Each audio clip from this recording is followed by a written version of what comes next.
Hello friend, welcome back to my channel Afsana কিচেনে সবাইকে welcome. তো চলে এসেছি নতুন একটা রেসিপি নিয়ে।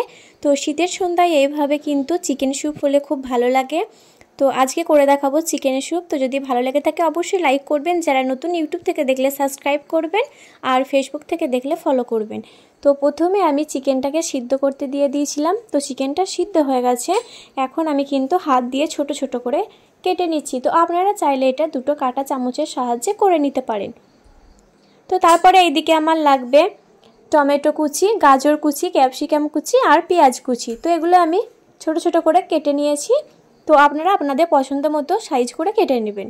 তো তারপর আমি কড়াইয়ে দিয়ে দিলাম সাদা তেল। তারপর এখন দিয়ে দিলাম রসুন কুচি আর আদা কুচি। তো রসুন আর আদাটা কিন্তু অবশ্যই দিতে হবে। তো তারপরে তেলে আমি একটু ভেজে নিলাম। তো ভেজে নেওয়ার পর এখন আমি দিয়ে দেব গাজর কুচি। তো আমি কিন্তু সব ছোট ছোট করে কেটে রেখেছি। তো তারপরে দিয়ে দিলাম টমেটো কুচি। তো গাজর কুচি, টমেটো কুচি দেওয়ার পর এখন কিন্তু আমি পেঁয়াজ কুচি দিয়ে দিলাম। তো সবগুলো দেওয়ার পর এখন আমি দিয়ে দিলাম ক্যাপসিকাম।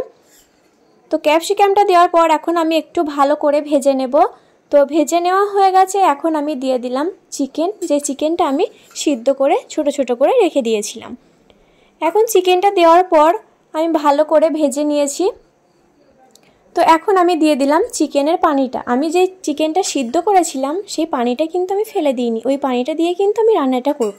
তারপর এখন দিয়ে দিলাম 1 চামচ টমেটো সস, সয়া সস। এখানে কিন্তু আমি ডার্ক সয়া সসটা ব্যবহার করেছি, আপনাদের হাতের কাছে যেই সয়া সসটা থাকবে সেটাই ব্যবহার করতে পারেন। তো তারপর এখানে লাগবে আমার একটা ডিম। তো ডিমটা আমি ভালো করে ফাটিয়ে নিয়েছি আর এখন আমি স্যুপের মধ্যে দিয়ে দেব। তো যখন আমি স্যুপের মধ্যে দিয়েছিলাম আমি কিন্তু নাড়ছিলাম। আর এখানে লাগবে আমার কর্নফ্লাওয়ার, তার জন্য আমি 1 চামচ কর্নফ্লাওয়ার নিয়েছি আর পানি দিয়ে, নর্মাল পানি দিয়ে গুলে নিয়েছি। তো এই কর্নফ্লাওয়ার গুলানো পানিটা কিন্তু এখন আমি স্যুপের মধ্যে দিয়ে দেব। তো স্যুপের মধ্যে এখন আমি দিয়ে দিলাম আর আমি কিন্তু নাড়তেই থাকছি। তো তারপরে এখানে আমি কিন্তু দিয়ে দিচ্ছি গোলমরিচ। তো গোলমরিচটা কিন্তু আমি পানিতে গুলে তারপরে দিয়েছি। তো তারপর আমি দিয়ে দিলাম স্বাদ অনুযায়ী লবণ আর এখন আমি ওপর দিয়ে দেব ধনেপাতা কুচি। তো এই যে আমার চিকেন স্যুপটা রেডি হয়ে গেছে। তো দেখতে কেমন লাগছে কমেন্টে অবশ্যই জানাবেন। আর এমন সন্ধ্যায় যদি স্যুপ থাকে তাহলে তো পুরো জমে যাবে। তো আমার এই রেসিপিটা একবার ফলো করতে পারেন, খুব সহজেই কিন্তু আপনারাও দোকানের মতো পারফেক্ট চিকেন স্যুপ বাড়িতেই তৈরি করে নিতে পারবেন।